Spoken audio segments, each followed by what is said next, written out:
Who's wrong and who's wronger? In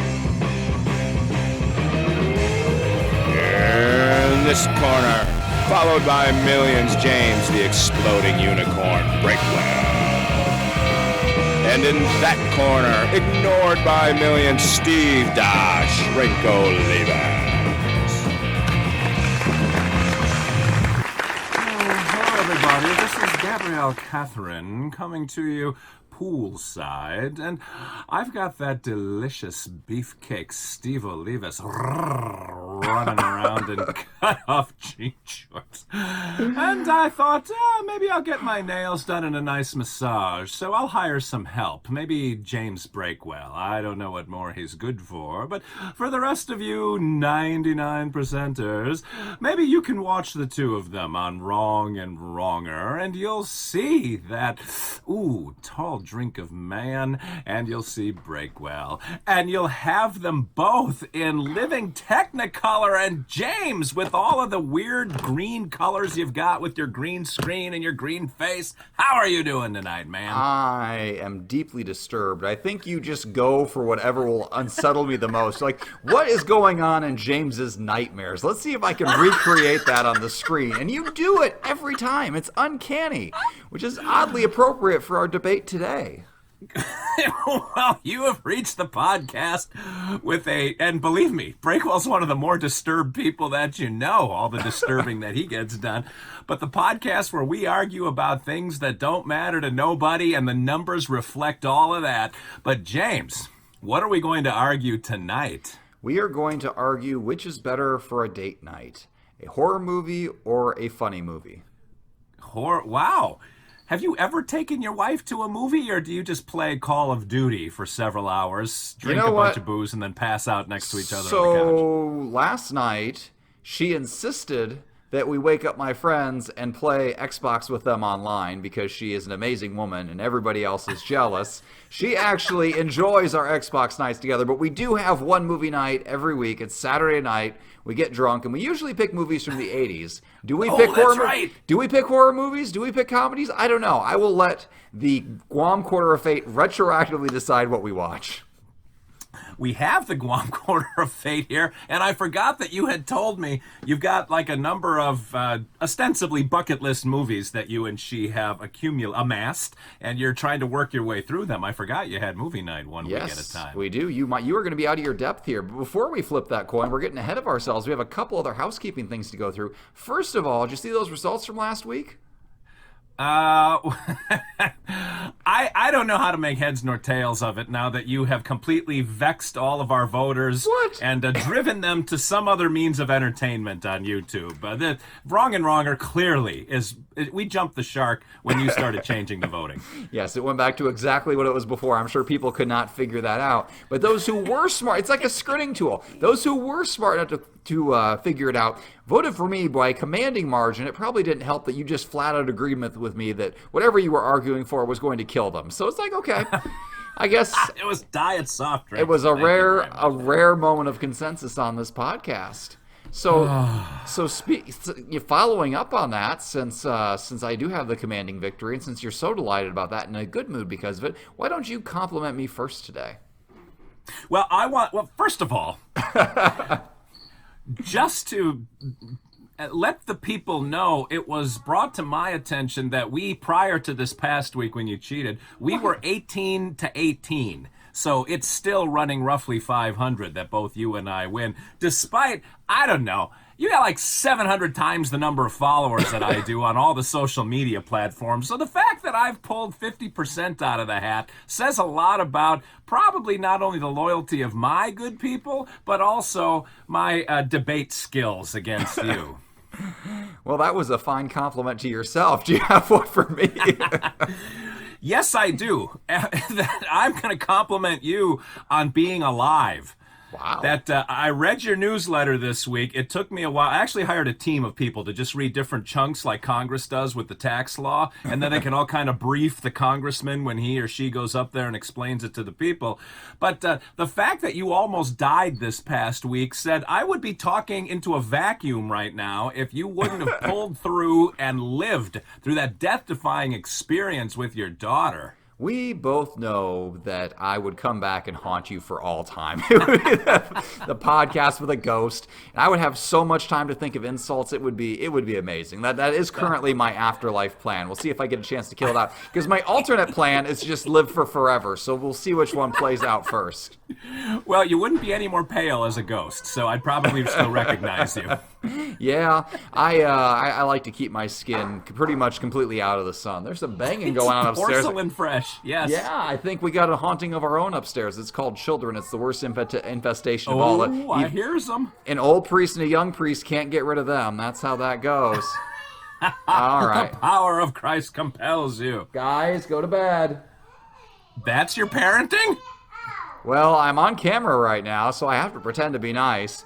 I don't want to pause the video, but I think I'm going to have to stand up here for a second. I'll be right back. While James is away, we can talk about him behind his back, and there's so many things to say. But I do want to say, if you don't receive his newsletter, send him your email address, because it's a delight every Monday to take, 6 or 8 hours out of your morning to read through what happened to him during the week before. And this week, if he's too modest to tell you, his car broke down at a dangerous point on the he says that he's in Indianapolis, on the Indianapolis freeway. I almost disclosed too much information there. And he was almost struck by roughly every car that's ever been built and or sold in the great state of Indiana. And now he's back, and so we have to stop talking about it. His pale visage has swam back into focus in front of his camera. You actually drove down through that stretch of road the next day, or 2 days later, and you complained about it. I was broken down in that. You went by the very spot I was disabled. So I want to compliment you on navigating through Indiana's destroyed roadways without just giving up on life and hiring a hot air balloon or a plane or a jetpack or whatever it is the rich and famous do these days, now that you're not a commoner like the rest of us. But yeah, every road in Indianapolis is under construction at once. They thought that was a brilliant idea, right at the peak of summer travel season. So I would like to compliment you on being so kind as to come graciously enjoy our road construction. We were very happy to have you. Dude, I rarely start sentences with you with the word dude, but I don't know who the governor of Indiana is, but he needs to get taken out back and beaten a little bit.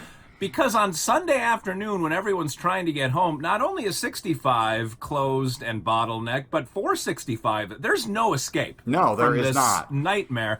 And we were actually routed through your town, which was amazing. I came irritatingly close to your house. On a Sunday. It was quite the detour, but yes, you were in my neck of the woods. We did not link up. You said, "Hey, I'm shooting by your house," and then they diverted you off the interstate, and you're like, "I'm literally by your house," and then you just kept on going, and it was for the best. The funny thing about that story, James. So I'm in the passenger seat, my wife is driving, and I'm like, "Oh my God, we're gonna go near Breakwell's house." So I texted you, "Hey, we're getting off the freeway." I forgot what I texted you, like freeway sucks or something. And you texted back like that. "Yeah, it sure does, that damn people." And then I said, "Hey, we're going to be right next to your house." And there was nothing from you for many, many minutes. As soon as we cleared your town, you're like, "Oh, hey, you want to come over?" Like, all right, I see what's happening here. I had to allow a safe interval to pass. You weren't like, "Hey, I'm going to stop by." You're like, I believe you used the phrase breakneck speed as you referred to how fast you were going to pass by my part of Indianapolis. So I knew what was up. We were literally 1 block from your house, and I said to my wife, "You want to see where Breakwell lives?" And she's like, "No, we got to get home." So we had to get home. That was a good choice. Your wife has good taste. Don't come to my house. All right. Well, we have exchanged compliments. The other piece of housekeeping that I wanted to mention is someone gave us a thumbs down last week. God, I don't understand what evil lies in the hearts of men, James. How do we ever get thumbs up? That's what I want to know. I have the opposite question of you. Who are these people who enjoy us speaking? I don't get it. I mean, it's you, maybe your mom, and that's two of the votes. One of them is always me. Yeah. Every week, yes. You don't give us a thumbs up? Never. I have never once voted for us because I have integrity. I want to let the system work on its own. Well, the system has stupid people in it that gives us thumbs down. I don't like people. Well, that is abundantly clear. And you know what? The voters are aware of that, which is why you're going to lose again this week. Why don't you flip that quarter? We got almost 10 minutes down. All right, what are the two sides represent for you, James Brigwell? All right, heads, I'm arguing funny movies. Tails, I'm arguing scary movies. Funny and scary movies on date night? It is Guam. We have Tales. You are a scary movie aficionado. Well, this is a no-brainer because if you are on a date, you want a scary movie so you cuddle close together. You want something that makes you afraid of the dark so your wife isn't going to fall asleep. She's going to be up and terrified, and then she's going to be too afraid. She's actually have to go upstairs and go to sleep. She's like, why don't you go upstairs? Let's just cuddle some more. That's the ideal process of the date night. A comedy, she's going to be laughing. She's going to be distracted. She's going to be thinking about everybody in the world but you. She's going to be thinking about the people on screen, and it's a lost cause. She's going to be in a good mood, and then she's not going to want anything to do with you because you're just going to bring her back down. She's going to be depressed. She's going to look over and be like, your wife's going to be like, oh, I'm still married to Steve. Or my wife's going to be like, oh, I'm... So, it's a letdown no matter what. No wife is ever going to watch a comedy then look over and be happy she's married to somebody who's not on the screen right now. And plus, horror movies just make you feel so much smarter. Like comedies, oh my God. Comedies, you're like, man, I could have never come up with a witty comment like that. I couldn't have pulled this off without a team of writers. Horror movies, I think we all agree that we could do better than every single person in a horror movie. It's like, oh my gosh, you're gonna go through there. Let's split up. Let's go in here alone. Let's open the door in the middle of the night for the person with the weird bag over their head with eyes cut in it. No, don't do any of those things. Literally anything you're doing, don't do that. Like you have to be a special kind of stupid to even be in horror movie situations. And when I am drinking and on a date night, I want to feel good about myself and my place in life. I don't want to watch people who are more successful than me. I don't want to watch people who are more attractive than me. I want to watch people who are dumber than me suffering awful consequences for their stupidity. And that's what horror movies are. It is karma. And I just look at it, and at the end of that movie, I think no matter how bad my life is, at least I didn't get cut up by a chainsaw tonight. I am so much smarter than that dude. I'm doing so much better than that guy. That is the perfect date night. What do you have against that, Steve? James, I don't know if you're anything like me, but when I watch comedies, I don't think, boy, I couldn't do that with a team of writers. I get angry because of lazy dialogue and bad jokes. I always think I could write 10 times better than that, if only given the opportunity, which is why I hooked up with James Breakwell and my career went right down the toilet. But, James, if your wife is anything like mine, she goes to a movie not to be put into another horrifying situation, but to be put into a good mood. And there's nothing that puts a woman in a good mood better than laughter. It gets the endorphins flowing. Everything seems nice. Women love a sense of humor. That's what they put as #1 most attractive feature in men, which makes me like George Clooney and you like Quasimodo. So that's just going to remind her of what a wonderful person I am, and she's going to be in a good mood, and when she wants to snuggle upstairs, she'll do it with a whoopee cushion and a rubber chicken, and I'm fine with that because that hits certain proclivities that I can't talk about on the air.